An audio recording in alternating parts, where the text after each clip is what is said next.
তা এখন হচ্ছে মুক্তির জন্য প্রস্তুত। এটা আসলে 2024 রেডি ছিল। তো আমরা রিলিজ করার প্ল্যান করছিলাম। তো তখন জুলাই আন্দোলন শুরু হলো। স্বাভাবিকভাবেই অন্যান্য ছবির মতো এটাও আটকে গেল। তারপর আমরা একটা ভালো সময়ের অপেক্ষা করছিলাম। ভালো সময় দেখি আর আসছেই না। তো তখন ভাবলাম যে না, এবার ঈদে এই ছবিটা মুক্তি দিয়ে দিই। সুতরাং ওই অনুযায়ী প্রস্তুতি চলছে, যদিও এখনো অফিসিয়াল কোনো অ্যানাউন্সমেন্ট আসেনি, সামনে আসবে। বনলতা চুজ করার কারণ কি আসলে? আমি তো খুব কৈশোর থেকে জীবনানন্দ দাশ ভক্ত, মানে একেবারেই সেই 6-7 থেকে জীবনানন্দ দাশের কবিতা পড়ি। কবিতা আমি ওরকম কিশোর বয়স থেকেই পড়ি। জীবনানন্দ দাশ মনে হয় এরকম 7-8 থেকে জীবনানন্দ দাশের প্রতি আমার ভালোবাসা তৈরি হয়।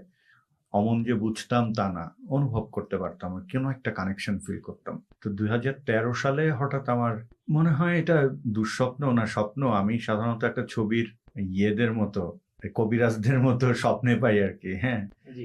তো বনলতা সেনের মতো একটা অবয়ব আমি দেখলাম মনে হয়।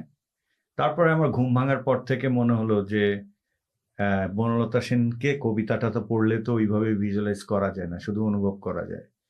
তো বনলতা সেনকে খুঁজে বের করতে পারলে কেমন হয়, জীবনানন্দ দাশের বনলতা সেনকে। তো ওই চিন্তা থেকে আমার শুরু। আর এটা তো শুধু ভেবে লিখে ফেললাম ওটা করলে আসলে হবে না। জীবনানন্দ দাশের গোটা একটা জীবন আছে, তার বিশাল সাহিত্য সম্ভার আছে।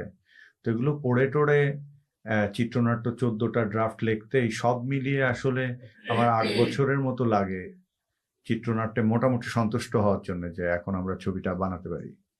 তারপরে তো শুটিং গেলাম। তো তুমি অনেক কিছু জানোই এটা।